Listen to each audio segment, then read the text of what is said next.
Christina Aguilera story because she is gracing the cover.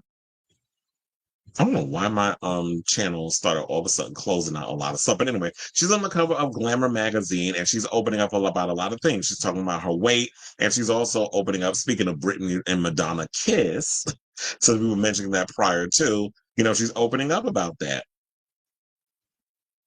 So speaking to Glamour, Christina addresses the media's scrutiny on her body, admits what she didn't love about being a bubblegum superstar, and looks back at the infamous VMA kiss. Christina Aguilera don't give a fuck about anybody's comments about her body, because you know what? At the end of the day, as she said before, words can't bring me down. You had to throw in that I Am Beautiful reference, because we talking about Christina. So in a new Glamour cover story, the Dirty singer opens up about her scrutiny over her weight, something she's dealt with from both the public and media ever since she started in the industry back in 1999 with the release of Genie in a Bottle. Now, looking back, the 43-year-old singer told the magazine most of her self-esteem came from how skinny I was back in the day. She said, when you're a teenager, you have a very different body than when you're in your 20s. I started to fill out, and then that was unacceptable because it was like, oh, she's getting thicker. They recalled, I had industry people, they like your body and how you were as a skinny teenager. While that was then, Aguilera said now she doesn't listen to the noise. She says, I have a maturity now where I just don't give a fuck about your opinion. I'm not going to take it on, said the singer. It must be your responsibility to take up your space. Other people's opinions of me are not my business. Well, look, RuPaul said it best. Whatever you think of me is none of my business.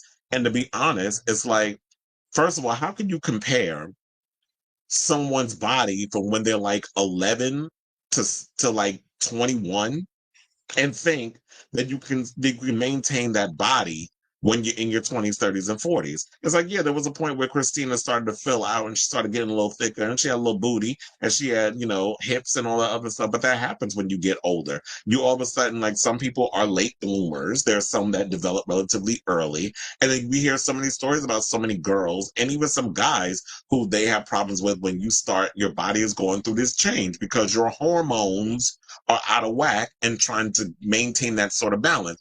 If these people in the industry actually knew about, basic anatomy, they wouldn't be saying anything. But yeah, when you got a bunch of shady ass grown people run up in here saying all kinds of craziness, what do you expect? So they also said it wasn't just the focus of her physique that bothered her about the early days of her career, as Aguilera also admitted she didn't love the bubblegum thing she was a part of at the time.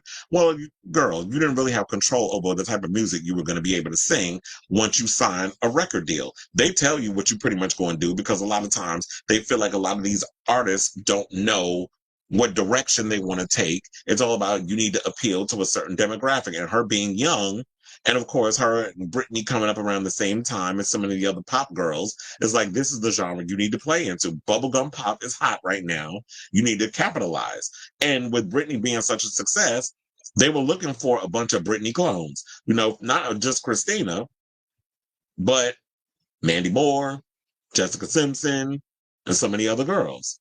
Even Pink, but Pink rejected that. She was like, I'm going to be a rebel. She said, well, you had to play a virgin but not act like one. When I was performing Genie and What a Girl Wants and Come On Over, I got bored easily. Creatively, it was one-dimensional. She was also way too busy at the time telling the mag, literally every second of my life then, we accounted for in a schedule.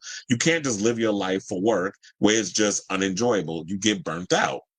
And maybe her overall attitude was reflecting that, which is why maybe her career hasn't really been as big as it was, because she was like, I'm not really feeling this stuff that y'all trying to make me sing. But she did open up about her three-way kiss with Britney and Madonna at the 2003 MTV VMAs. She said, love a good makeout moment. I love a theme. I love a concept. I love a specific character to get into, she said of the performance, which saw the trio perform a mashup of Like a Virgin, Hollywood, and Work It. Britney and Christina dressed as brides and Madonna was their groom. Because they said, Madonna playing the role of the groom. It was such a cool, like, wow, we're up here with Madonna and we're part of this huge moment. She added, I should say, they is not her pronoun. She said, it was really fun. The energy leading up to it, the rehearsals, everything, it was pretty magical. And I have to say that it actually was pretty magical and that she didn't get to, live that moment or whatever because um the since this was shortly after Justin and Brittany broke up. Then they wound up doing the whole kiss thing, and the camera was so fixated on wanting to get Justin's reaction that she kind of got lost in the sauce. But it was good from here outside. Now, as far as her body goes, first of all, Christina looks great. Do I think she on Ozempic? Is the Pope Catholic? She's definitely giving me, um, she has definitely had some help.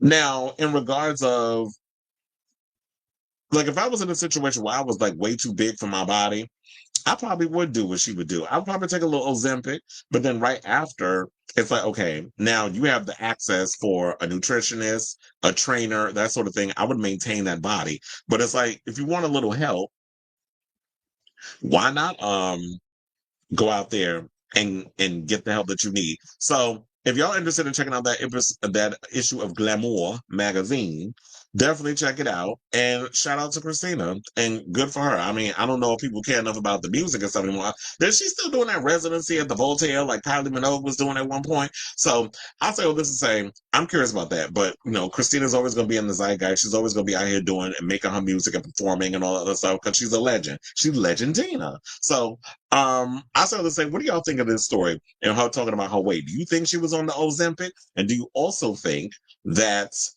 of what she had to say in regards to her kiss with Britney and Madonna? Madonna. So let me know what you guys think of this story in the comments down below.